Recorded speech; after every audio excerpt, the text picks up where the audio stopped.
আসসালামু আলাইকুম এভরিওয়ান, কি অবস্থা সবার? আই হোপ সবাই ভালো আছেন। আমিও আলহামদুলিল্লাহ অনেক বেশি ভালো আছি। আজকের এই দিনটা ছিল আমার খুব স্পেশাল একটা দিন, কারণ হচ্ছে আজকে আমার ছোট ভাই এসেছে বিদেশ থেকে। প্রায় 2.5 বছর পর হচ্ছে ও দেশে এসেছে। ভাই বোনের এই সম্পর্ক হচ্ছে খুব মধুর একটা সম্পর্ক, কিন্তু ভাই বোনের এই মধুর সম্পর্কগুলো একদিন টাকা আর ধন সম্পদের জন্য নষ্ট হয়ে যায়, তাই না? যাই হোক, আল্লাহ যেন আমাদের 3 ভাই বোনের সম্পর্ক সারা জীবন এইরকমই রাখে। ছোটবেলা থেকে ভাই আর আমি একসাথে বড় হয়েছি। কত স্মৃতি জড়িয়ে আছে আমাদের, একসাথে খেলাধুলা, পড়াশোনা, একসাথে বেড়ে ওঠা। আমি মনে করি সৌভাগ্যবান সেই যার একটা ছোট ভাই আছে। আমি তো আরো বেশি ভাগ্যবতী, কারণ আমার 2টা ছোট ভাই আছে আর আমার ভাইরা আমাকে অনেক বেশি ভালোবাসে। আমি সব সময় চিন্তা করতাম কি, আমার কেন বড় ভাই অথবা বড় বোন নেই, কিন্তু আমার ছোট 2 ভাই আমাকে এত বেশি ভালোবাসে, কখনোই আমাকে বড় ভাই বোনের অভাব বুঝতেই দেয়। আল্লাহ যেন আমার 2 ভাইকে অনেক বেশি ভালো রাখুক, এই দুয়াই করি। যাই হোক, আমরা হচ্ছে একদম সকাল সকাল এয়ারপোর্টে চলে গেলাম। আর ফার্স্টে হচ্ছে আব্বু আর আম্মুকে আমরা বাসা থেকে পিক আপ করে নিয়েছি। আমাদের সাথে আমার কাজিনরাও গিয়েছে, আমরা সবাই একসাথেই গিয়েছি আমার ভাইকে রিসিভ করার জন্য।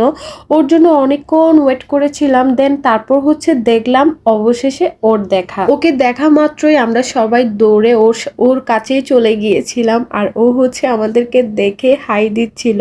আর এইদিকে আমার ছেলে হচ্ছে ওর মামার জন্য ফুল নিয়ে আসছে, মানে ফুল দিয়ে হচ্ছে শুভেচ্ছা জানাবে। আর এইদিকে তো আব্বু আমার একদম ইমোশনাল হয়ে গেল তার ছেলেকে দেখে, কারণ 2.5 বছর পর তার ছেলেকে সে দেখতে পাচ্ছে, যার জন্য সে একদমই ইমোশনাল হয়ে কান্না করে দিয়েছে। এই তো তারপর হচ্ছে ও আম্মুকে একটু সালাম করে নিল। তারপর আমরা ওকে নিয়ে হচ্ছে গাড়িতে উঠে গেলাম, মানে একসাথে। আর এখানে হচ্ছে আমি একটু ওর সাথে দুষ্টামি করতেছিলাম। এই তো তারপর হচ্ছে ভাইকে নিয়ে আমরা সবাই বাসায় চলে আসলাম, আর আমরা সবাই একসাথে মিলে হচ্ছে একটা কেক কাটিং করলাম। আমার ছোট ভাইকে একটু স্পেশাল ফিল করানোর জন্য হচ্ছে এগুলা সবকিছুই আমি অ্যারেঞ্জ করেছি। ও সারপ্রাইজ অনেক বেশি পছন্দ করে, যার জন্য হচ্ছে এগুলা সব অ্যারেঞ্জ করা।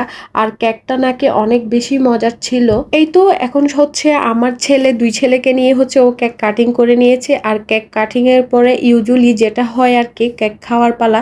তো সবাইকে হচ্ছে ও কেক খাওয়াই দিচ্ছে, আর সবাই ওকে খাওয়াই দিচ্ছে, এটাই চলতেছিল পর্ব। আর আমার মনে হয় সব সম্পর্কের মধ্যে সবচেয়ে বেশি মিষ্টি সম্পর্ক হলো ভাই বোনের সম্পর্ক, যে সম্পর্ক কখনো বিচ্ছেদ হয় না। বোন মানে এক অবিচ্ছেদ বন্ধন, যে ভাইকে সব সময় আগলে রাখে। আর আমি আমার ভাইদেরকে অনেক বেশি ভালোবাসি। আর আমরা হচ্ছে এখনো ছোটবেলায় যেভাবে করতাম ওভাবেই আছি। এই মারামারি করব, আবার ঝগড়াও করব, কিন্তু আবার একে অপরকে ছাড়া থাকতেও পারবো না। যাই হোক, অনেক কথাই বললাম। আর এটা হচ্ছে রাতের দিকে ও হচ্ছে ও কি কি নিয়ে আসছে সব কিছু বসে আমাদেরকে দেখাচ্ছিল যে আপু তুই সব কিছু ভিডিও কর, আমি এগুলো আস্তে আস্তে খুলছি। মাশাল্লাহ, ভাইটা আমার বড় হয়ে গিয়েছে। আমার ভাই সবার জন্য গিফট নিয়ে আসছে। আল্লাহ ওকে সব সময় ভালো রাখুক, এই দুয়াই করি। এই তো আজকের ব্লগটি এই পর্যন্তই। আশা করছি আপনাদের খুবই ভালো লেগেছে। নেক্সট অন্য কোনো ভিডিও নিয়ে আবারও চলে আসবো। ততদিন পর্যন্ত সবাই ভালো থাকবেন। আল্লাহ হাফেজ।